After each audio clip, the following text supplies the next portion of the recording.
రాష్ట్ర ప్రభుత్వాలు ప్రజల కోసం పలు సంక్షేమ పథకాలు అమలు చేస్తున్నాయి. ఆ విధంగా కేంద్ర ప్రభుత్వం ద్వారా ఉచిత గృహ నిర్మాణ పథకం అందజేస్తోంది.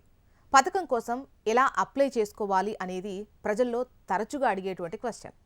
నేటికి దేశంలో చాలామంది మురికివాడల్లో నివసిస్తున్నారు. అలాంటి వారికి శాశ్వత గృహాలు పొందడానికి భారత ప్రభుత్వం సహాయం చేస్తోంది.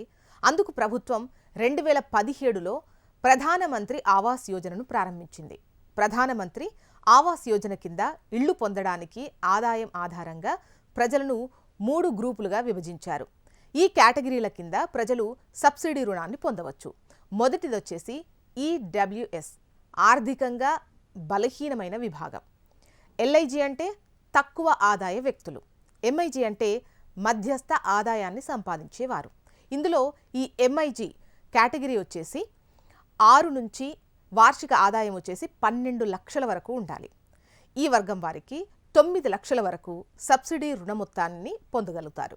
ఎంఐజీ కేటగిరీ వార్షిక ఆదాయం 12 నుంచి 18 లక్షలు రాయితీ కోసం అనుమతించబడింది.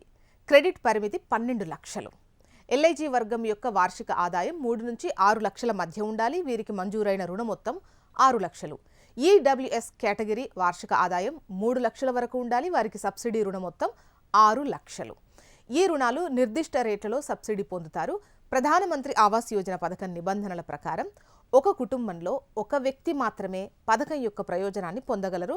ఫర్ ఎగ్జాంపుల్, తండ్రి మరియు కొడుకులు ఒకే ఇంటిలో కలిసి జీవిస్తే ఒక తండ్రి లేదా కొడుకు మాత్రమే పథకం యొక్క ప్రయోజనాలు పొందుతారు. 2 వ్యక్తులు వేరువేరుగా ఉండి ఇద్దరికీ వేరువేరు రేషన్ కార్డులు ఉన్నట్లయితే వారిద్దరూ ఈ పథకానికి దరఖాస్తు చేసుకోవచ్చు.